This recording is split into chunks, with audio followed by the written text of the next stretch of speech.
کہ ظاہر کے خلاف ہونا یہ ایمان کا تقاضا نہیں ہے، اخلاص کے ساتھ اللہ کا حکم پورا ہونا یہ ایمان کا تقاضا ہے.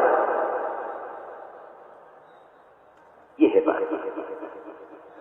ظاہر کے خلاف حکم کا پورا ہونا یہ ایمان کا تقاضا ہے، ظاہر کے خلاف مدد کا ہونا یہ ایمان کا تقاضا نہیں ہے. یہ ایمان کا تقاضا نہیں ہے. اگر کسی کوئی مسلمان اللہ کا کی ایسی عبادت کرے کہ اس کا حق ادا کر دے اور زندگی بھر کی عبادت کے بعد اس سے کوئی کرامت ظاہر نہ ہو، اس کے مسئلے کے لیے سے شکل کی پوڑیاں نہ نکلے، اس کو چوہے صحابہ کی طرح درہم اور دینار لا کر نہ دیں، اگر یہ خیال آ جائے کہ اتنی نمازیں پڑھی، اتنا یقین سیکھا، تو یہ تو ہوا ہی نہیں. وہ تو اس وقت پتہ چلے گا جب آدھا گلاس پانی جو پیاس کو بجھا نہ سکے اس پر پوری زندگی کی نیکیاں ایسی چلی جائیں گی کہ یہ نیکیوں سے خالی ہو کر رہ جائے گا. تب اس کو پتہ چلے گا کہ اگر میں دنیا میں اس عمل کا بدلہ مانگتا تو یہ آدھا گلاس پانی کا بھی حشر میں نہ ملتا. یہ تھی بات. انتہائی ناسمجھ اور بے عقل ہے وہ شخص جو اللہ کی اطاعت اور عبادت اس بنیاد پر کرے کہ میرے ساتھ کچھ ظاہر کے خلاف ہو جائے. نہیں، اللہ کی اطاعت کرو اس کے استحقاق کے لیے کہ اس کا حق ہے. وہ اگر وہ مجھے کچھ بھی نہ دے، مجھے کھانے کو نہ دے، پینے کو نہ دے، اور میں زندگی بھر سجدے میں گزار دوں، یہ اللہ کا حق ہے. اللہ کے ذمہ واجب نہیں ہے کہ وہ آپ کو کھلائے پلائے پالے، یہ اس کی ذمہ واجب نہیں ہے. اسے بہت سے لوگ اس الجھن میں پڑے ہوئے ہیں کہ کہتے تھے کہ ایمان سے یہ ہوگا، یہ تو ہوگا نہیں، لہذا ایمان نہیں. ایمان کا تقاضا اللہ کی اطاعت ہے. اس لیے فرمایا کہ مومن اللہ کی اطاعت میں نقید پڑے ہوئے اونٹ کی طرح ہے. اس کی کوئی چاہت نہیں ہے. اونٹ کی کیا چاہت ہے؟ اونٹ کی کیا چاہت ہے کہ نقد پڑی ہوئی ہے؟ اس کی کوئی چاہت نہیں ہے. اس کو تو استعمال کیا جاتا ہے اور ہر طرح سے رگڑا جاتا ہے، اس کی کوئی چاہت نہیں ہے. اس نے فرمایا اس حدیث کا مطلب یہی تھا کہ مومن اللہ کی اطاعت میں نقید پڑے ہوئے اونٹ کی طرح ہے. انقیدہ انقادہ، چلایا گیا چلے گا، اور اگر اس کو گرم چٹان میں بٹھا دیا گیا تو یہ نہیں کہتا یہ میرے بیٹھنے کی جگہ نہیں ہے، بیٹھ جائے گا. وہی خانہ سفرتن استناقہ کہ اگر گرم چٹان میں بٹھا دیا جائے تو بیٹھ جائے، تو تھوڑی مالک سے کہے گا کہ یہ گرم ہے، میرے بیٹھنے کی جگہ نہیں ہے. ہاں، یہ ہے مومن. اس لیے میں نے عرض کیا کہ ایمان سے اللہ کی اطاعت مطلوب ہے. اس لیے اطاعت پر لانا ہے اپنے آپ کو اطاعت پر لانا ہے. یہ ہے مطالبہ ایمان سے.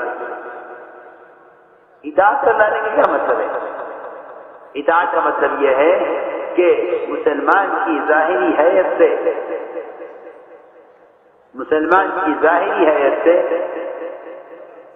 اسلام نظر آئے. یہ شیطان کا دھوکہ ہے کہ میاں کسی کے لباس کو، کسی کی شکل کو مت دیکھنا. دل کی جگہ، ایمان کی جگہ دل ہے. خبر نہیں کس کا دل کتنا صاف ہے اور کس کا اللہ کے ساتھ کیسا تعلق ہے، اس لیے ظاہر کو مت دیکھنا. یہ شیطان کا دھوکہ ہے. حضرت عمر کی بات اس کے خلاف ہے.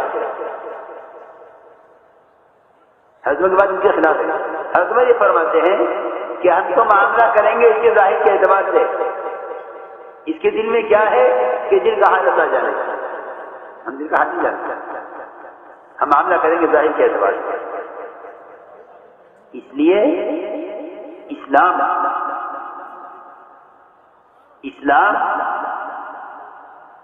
اطاعت کو ظاہر کرنے کا نام ہے، چھپانے کا نام نہیں ہے. یہ ایک غلط فہمی پیدا ہو گئی ہے کہ آپ جس شکل کے، جس لباس کے، جس حالت کے بن کر رہو، اس سے کچھ نہیں ہوتا۔ اصل تو ایمان کی جگہ دل ہے۔ یہ شیطان کا دھوکہ ہے اور ایک ایسا خوبصورت بہانہ ہے جس سے آدمی کو راہ مل جاتی ہے غیروں کے طریقوں پر چلنے کی، کہ میاں ظاہر کو مت دیکھو، ان کا دل بہت صاف ہے۔ خدا کی قسم، اگر دل صاف ہوتا، غیروں کے ترکیب کے، غیروں کے تعلق سے اور غیروں کی محبت سے اگر اس کا دل صاف ہوتا تو یہ ظاہر میں متبع سنت ہوتا۔ یہ نہیں ہو سکتا، یہ نہیں ہو سکتا کہ اس کے دل میں ایمان ہو۔ کیوں؟ اس لیے کہ ایمان کی حقیقت ہی اللہ کے رسول کی محبت کا ان کے ماسوا پر غالب آنا، ایمان کا تقاضا ہی ہے۔ یہ تو قرآن حدیث نے صاف کہہ دیا کہ تم میں کوئی مومن ہو نہیں سکتا، تم میں کوئی مومن ہو نہیں سکتا جب تک اس کی چاہت اللہ کے رسول کے ماسوا پر غالب نہ آ جائے، وہ مومن ہو نہیں سکتا۔ اور جتنی اس کی چاہتے ہیں، اس لیے حضور اکرم صلی اللہ علیہ وسلم صحابہ کے ایمان کا امتحان وہ ایمان کی لغوی معنی سے نہیں لیتے تھے، اور صحابہ کے ایمان کا امتحان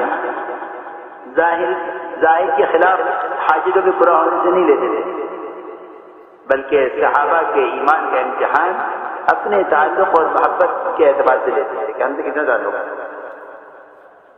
آپ نے فرمایا ایک صحابی سے جو اپنے والد سے سب سے زیادہ محبت کرتے تھے، فرمایا کہ جاؤ اپنے باپ کا سر کاٹ کر لاؤ۔ آپ نے بھی ایسے صحابی کا انتخاب فرمایا جو صحابہ میں اپنے والد سے سب سے زیادہ محبت کرنے والے ہیں، سب سے زیادہ چاہنے والے اپنے باپ کو۔ روایت میں ہے کہ ان سے زیادہ کوئی اپنے باپ کے ساتھ حسن سلوک کرنے والا نہیں تھا، اسے بلایا تمہیں جاؤ اپنے باپ کا سر کاٹ کے لاؤ۔ انہوں نے سننے کے بعد اتنی بھی تاخیر نہیں کی کہ شاید آپ کچھ اور کہنا چاہتے تھے، یہ کہہ گئے کہ شاید آپ مجھے پہچان نہیں رہے، میں تو مسلمان ہوں، میرا باپ مسلمان ہے، پتہ نہیں آپ مجھے پہچان کر نہیں بات کر رہے، یا آپ کچھ اور کہنا چاہتے تھے، کچھ اور نکل گیا۔ صحابی نے توقف نہیں کیا، آپ کے دوبارہ کہنے کا انتظار نہیں کیا، آپ کی طرف کسی شخص یا کسی بات کی وضاحت کے لیے آپ کی طرف نہیں دیکھا، بلکہ بات کے سنتے ہی فوراً دوڑ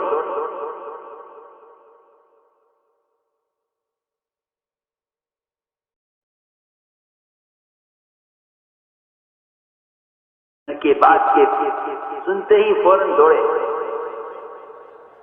فرمایا کہاں جا رہے ہو؟ عرض کیا باپ کا سر کاٹنے کے لیے جا رہا ہوں، آپ کا حکم ہے۔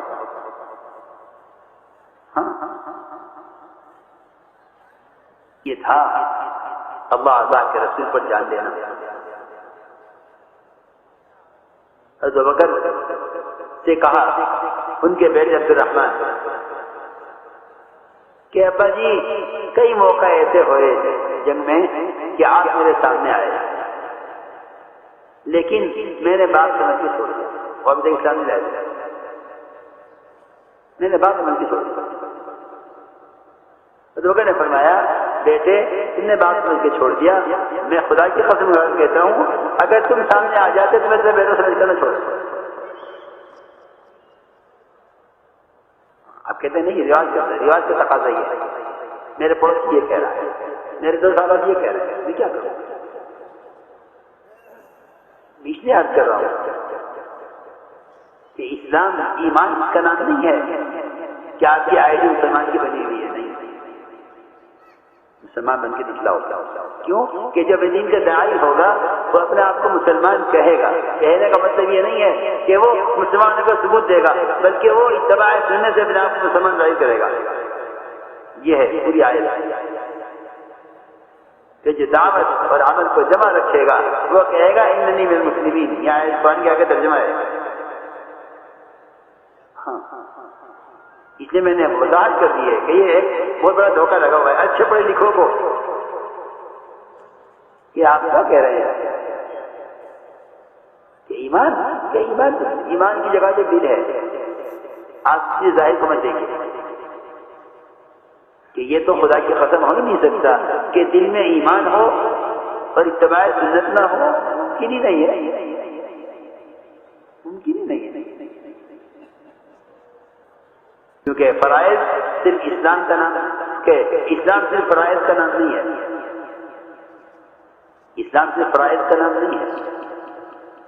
یہ فرائض اگر فرائض سے اسلام کی بنیادیں ہیں، معاملات، اخلاق اور معاشرہ، یہ ہے اسلام کی عمارت. یہ بنیاد ہے. اس بنیاد کے بغیر یہ معاشرہ، معاملات، عبادات قائم نہیں ہوں گے. یہ معاشرہ یہ اور اخلاق اور معاملات اس بنیاد کے بغیر قائم نہیں ہوں گے. اور بنیاد بنا لی اور عمارت نہ بنائی تو یہ کافی نہیں ہوگی. یہ تو ہو نہیں سکتا کسی آدمی بنیاد بنا کے سمجھے کہ یہ کام ہو گیا ہے نا. بنیاد کسی کام کی نہیں ہے. ضرورت پوری ہوتی ہے عمارت سے، ضرورت پوری ہوگی عمارت سے، اور یہ بنیاد ہے. فرائض تو اسلام میں داخلے کی شرائط ہیں کہ آپ مسلمان ہو نہیں سکتے فرائض کے بغیر. سیدھی بات ہے، سیدھی بات ہے کہ آپ کے فرائض کے بغیر مسلمان ہو نہیں سکتے. ابوبکر رضی اللہ تعالیٰ عنہ زکوٰۃ اور نماز میں فرق کرنے والوں سے قتال کرنا چاہتے تھے. حضرت عمر کو اشارہ نہیں تھا کہ نہیں ایسا نہ کیجیے، یہ کلمہ پڑھ رہے ہیں آپ ان سے کلمہ قبول کر لیجیے. کہ نہیں عمر یہ کیا ہو گیا؟ بڑا بہادر بنتا تھا زمانے جاہلیت میں جب بہادری کی ضرورت نہیں تھی، اور اب اسلام میں نقصان ہو اب بہادری کی ضرورت ہے تو بزدل بن رہا.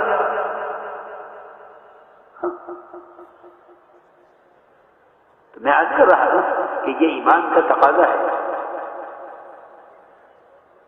کہ ایمان اسلام کی شکل میں ظاہر ہو. اس لیے حضور اکرم صلی اللہ علیہ وسلم کے صحابہ وہ اپنی عادات اور مزاج کے اعتبار سے ایسے پہچانے جاتے تھے الگ، ایک تل کی طرح یا سفید بیل کے پہلو میں چند سیاہ بالوں کی طرح. مثالیں دی آپ نے اپنے صحابہ کو، اپنے صحابہ کے امتیاز کی، صحابہ کی امتیازی شان کی، صحابہ کی امتیازی شان کی. وہ امتیاز اتباع سنت سے تھا، وہ امتیاز اتباع سنت سے تھا. اتباع سنت کے بغیر اسلام ظاہر ہو ہی نہیں سکتا. میں تو سچی بات کہہ رہا ہوں کہ اتباع سنت کے بغیر اسلام ظاہر ہو ہی نہیں سکتا. اور اسلام کا ظاہر کرنا واجب ہے. اسلام کا چھپانا فسق ہے. تم میں میری بات مشکل سے آ رہی کی سمجھ میں؟ تم دلائل تلاش کرتے رہی ہو. اسلام کا چھپانا فسق ہے. اسلام کو چھپانا فسق ہے. فسق فاسق ہے جو اسلام کو چھپا لے. اسلام کو چھپانے والا فاسق ہے. کہاں سے اسلام کو چھپانا؟ یہ اپنی شکل سے، اپنے لباس سے، اپنی اتباع سنت سے. جی ہاں، اس اسلام کو ظاہر کرو. اس کو چھپانا فسق ہے. ہاں میں نے وضاحت کر دی ہے پوری کہ اتباع سنت یہ اسلام کو ظاہر کرنا ہے، اور سنتوں کا چھوڑ دینا یہ اسلام کو چھپانا ہے. کیونکہ مسلمان کو اللہ کی طرف سے امن اور ہدایت اس شرط پر ملے گا کہ یہ غیروں سے چھٹ کر الگ ہو جائے پوری طرح. ان تتقوا اللہ یجعل لکم فرقانا. کہ تمہیں غیروں سے امتیاز صرف تقوی کی شرط پر ملے گا. تقوی کا مطلب یہ ہے کہ تم غیروں کے طریقوں پر چلنے سے اللہ سے ڈرو. یہ ہے مطلب اس کا. ان تتقوا اللہ یجعل لکم فرقانا. تم غیروں کے طریقوں پر چلنے سے اگر ڈرو گے، اگر غیروں کے طریقوں پر چلنے میں اللہ سے ڈرو گے تو تمہیں امتیازی شان ملے گی. ورنہ مسلمان نے اسلام کی علامتوں کو ضائع کر دیا. اسلام کی علامتوں کو ضائع کر دیا اور محض فرائض کی ادائیگی کو اسلام سمجھ لیا ہے. محض فرائض کی ادائیگی کو اسلام سمجھ لیا. اس لیے میرے عزیزو دوستو، حضور اکرم صلی اللہ علیہ وسلم کے زمانے میں صحابہ ایسے ہوتے تھے کہ وہ غیروں کے درمیان الگ پہچانے جاتے تھے.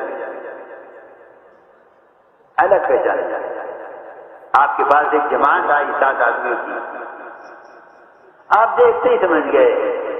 وہ خود کہتے ہیں کہ ہماری لباس پر ہماری حیثیت دیکھ کر آپ سمجھ گئے کہ ایمان والے ہیں. سوال اس لیے کیا کہ کون ہو؟ سوال اس لیے کیا، فرمایا ما انتم، تم کیا ہو؟ سب نے ایک زبان ہو کر کہا کہ ہم ایمان والے ہیں. سب نے ایک جواب دیا کہ کیا علامت ہے؟ حضرت اس کو ایمان کی علامتوں میں حائل صاحب نے اس کو جمع کیا ہے. وہاں بتایا کہ ایمان یہ ہے، کہ ایمان یہ ہے. یہ 15 خصلتیں بیان کی انہوں نے ایمان کے سوال پر. 15 خصلتیں بیان کی ہیں ایمان کے سوال پر. پوچھا کہ ایمان کہ کیا ہے تمہارا ایمان؟ آج کیا کہ 5 پر ہمارا یقین ہے. ہم ایمان لائے اللہ پر، اس کے فرشتوں پر، اس کی کتابوں پر. کتاب پر ایمان لانا یہ ہے کہ ہم اس کے حرام کو حرام سمجھ کر اس سے بچتے ہیں اور اس کے حلال کو حلال سمجھ کر اس پر چلتے ہیں. یہ ہے ایمان لانا کتاب پر. ورنہ قرآن کو قرآن مشرکین مکہ بھی جانتے تھے. قرآن کو قرآن وہ بھی جانتے تھے، بلکہ اتنا جانتے تھے کہ حسد کرتے تھے. قرآن کیوں نازل کیا گیا ہے؟ مکے اور طائف کی بستیوں میں سے کسی بڑے سردار کو کیوں نہیں دیا گیا قرآن؟ ان کو کیوں دیا گیا؟ حسد تاج اس چیز پہ کرے گا جس کو سمجھے گا. جی ہاں، یہ بھی ہے قرآن میں ہے کہ قرآن پر کیوں نازل کیا گیا. تو یہ بات نہیں تھی کہ قرآن کو جانتے نہیں تھے، کہ مشرکین قرآن کو جانتے تھے. یہ آخری کتاب ہے، ان پر کیوں نازل کی گئی؟ مکے اور طائف کی بستیوں کے بڑے سردار کیوں نازل کی گئی؟ اب یہ کہنا کہ ہاں ہم تو باب ایمان رکھتے ہیں. حضور اکرم صلی اللہ علیہ وسلم نے غیبت کرنے والے کے بارے میں فرمایا ما آمن بالقرآن من استحل محارما. جو قرآن کے حرام کو حلال سمجھ رہا ہے وہ قرآن پر ایمان نہیں لایا. یہ فرمایا. اس لیے میرے دوستو عزیزو، ایک بات یہ کہی کہ ہم ایمان لائے ہیں اس کی کتابوں پر اور اس کے رسولوں پر اور آخرت کے دن پر. اس 5 پر ہمارا ایمان ہے اور 5 پر ہمارا عمل ہے.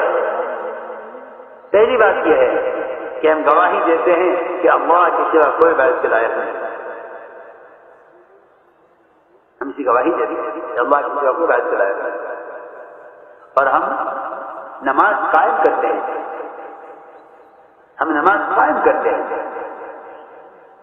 نماز یہ دور صحابہ میں ایک ایسا عمل تھا کہ مسلمان کو مسلمان نہیں بلکہ مصلی کہا جاتا ہے. مسلمان کو مسلمان نہیں بلکہ مصلی کہا جاتا ہے. مصلی کہ یہ کون ہے؟ کہ نماز پڑھنے والے ہیں. جی ہاں، نماز فرق تھا کفر اسلام کے درمیان، کیونکہ دور صحابہ میں یہ ممکن تھا کہ کافر نماز پڑھ لے، یہ ممکن نہیں تھا کہ مسلمان نماز چھوڑ دے. یہ ممکن نہیں تھا. یہ تو ان کی دعوت کہ کافی نماز پڑھ لے. واصلہ ابن اسقع رضی اللہ تعالیٰ عنہ نے اسلام میں داخل ہونے سے پہلے نماز پڑھی ہے، کیونکہ جب وہ آئے تو انہیں کوئی مسلمان نہیں ملا، انہیں کوئی مسلمان نہیں ملا. سب کہاں ہیں؟ یہ سب نماز کے لیے کوئی نہیں ہے. معلوم النفاق اور کفار صرف یہ باقی رہ جاتے تھے محلوں ہیں، باقی مسلمان سب آ جاتے تھے نماز کے لیے. تو واصلہ بن اسقع رضی اللہ تعالیٰ عنہ نے اسلام بعد میں قبول کیا، نماز پہلے پڑھ لی. ہاں، اور یہ بھی یاد رکھنا کہ مسلمان کے جہنم میں جانے کا پہلا سبب نماز سے چھوڑنا ہے.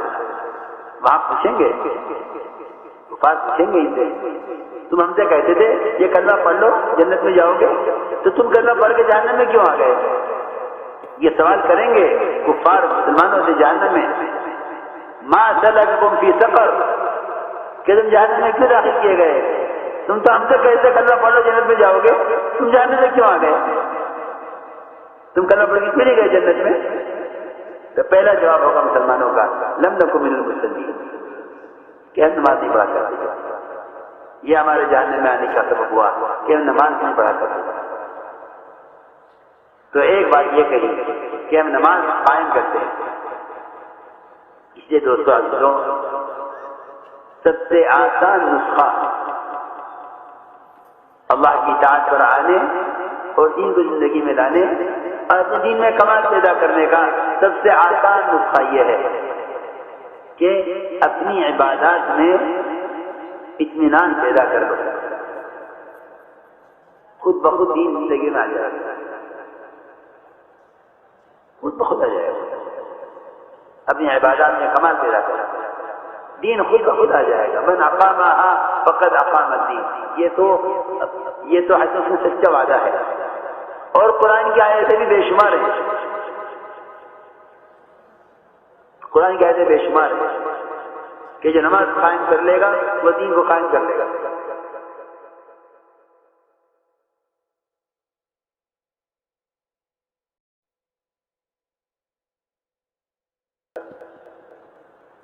جی ہاں، قد افلح المؤمنون، کہ کامیاب ہو گئے وہ ایمان والے، کامیاب ہیں وہ ایمان والے کہ جن کی نمازوں میں خشوع ہے. کیونکہ نماز میں خشوع ہے وہ لغو چیزوں سے بچیں گے، خود بخود تمہیں نماز لغو سے بچا دے گا. اور یہ زکوٰۃ بھی ادا کریں گے اور یہ شرمگاہوں کی حفاظت بھی کریں گے. سنو، معاشرہ بھی، معاملات بھی، مال بھی، عبادات بھی، سب سارے اصول سیدھے ہو جائیں گے صرف نماز میں کمال پیدا کرو. ہاں، یقینی طور پر یقیناً کامیاب ہو گئے وہ ایمان والے جن کی نماز میں خشوع ہے. لیکن یاد رکھو کہ ایک ہے حسن خاتمہ، ایک ہے سوء خاتمہ.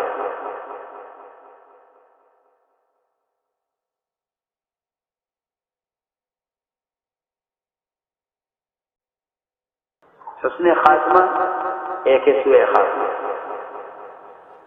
لوگ حسن خاتمے کی دعائیں کراتے ہیں، حسن خاتمے کی دعائیں کراتے ہیں، اجی دعا کرو حسن خاتمہ ہو. جی ہاں، گزرتے گزرتے، ملتے ملتے، خطوط میں بھی اور زبانی بھی دعا کرنا حسن خاتمہ ہو جائے. سنو دھیان سے، حسن خاتمے کے لیے دو چیزیں ہیں، حسن نیت، حسن عمل.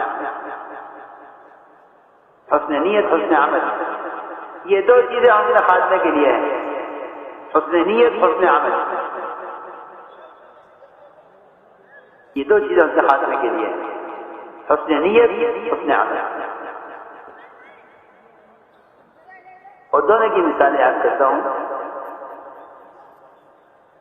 حذیفہ رضی اللہ تعالیٰ نے دمشق کی مسجد میں ایک آدمی کو نماز پڑھتے ہوئے دیکھا. نماز میں جلدی تھی، دیکھ کے فرمایا اگر اسی نماز پر مر گیا تو قیامت میں اس دین پر نہیں اٹھایا جائے گا اگر بلکہ یہ فرمایا کہ اگر اسی نماز پر مر گیا جیسی پڑھ رہا ہے تو تیری موت اس دین پر نہیں ہوگی جو دین محمد صلی اللہ علیہ وسلم لے کر آئے ہیں، کیونکہ اگر اس دین پر موت ہو تو پھر اس دین پر اٹھایا جائے. دوسری بات ہے کیونکہ یہ سلسلہ ہے، کما تحیون تموتون و کما تموتون تحشرون، جیسی حیات ویسی موت، جیسی موت ویسا حشر. یہ فرمایا کہ اگر اس نماز پر مر گیا تو تیری موت اس دین پر نہیں ہوگی جو دین محمد صلی اللہ علیہ وسلم لے کر آئے ہیں. یہ بات اس سے نہیں فرما رہے جو نماز نہ پڑھتا ہو، بلکہ یہ بات اس سے فرما رہے ہیں جو نماز تو پڑھتا ہے مگر نماز میں جلدی کرتا ہے. کیونکہ حذیفہ رضی اللہ تعالیٰ منافقین سے واقف تھے، اس لیے فرمایا کہ یہ نماز، یہ ان کی نماز کا طریقہ ہے، یہ مومن کی نماز کا طریقہ نہیں ہے. مومن کی نماز اسی ہونی چاہیے. تو میں نے عرض کیا کہ ایک ان کی خصلت یہ تھی کہ انہوں نے کہا کہ نماز قائم کرتے ہیں. دوسری چیز ہے اس نے نیت کہ اگر نیتیں بگڑی ہوئی ہیں، سنو وہ رہ گئی، اگر نیتیں بگڑی ہوئی ہیں، کارنامے بڑے بڑے بڑے کارنامے ہیں، سنو یاد سے، بڑے بڑے کارنامے انجام دیے مگر نیتیں بگڑی ہوئی ہیں، تو یاد رکھو کہ نیت کا فساد بڑے بڑے کارنامے کرنے والوں کو بھی برباد اور ناکام اور ہلاک کر دے گا.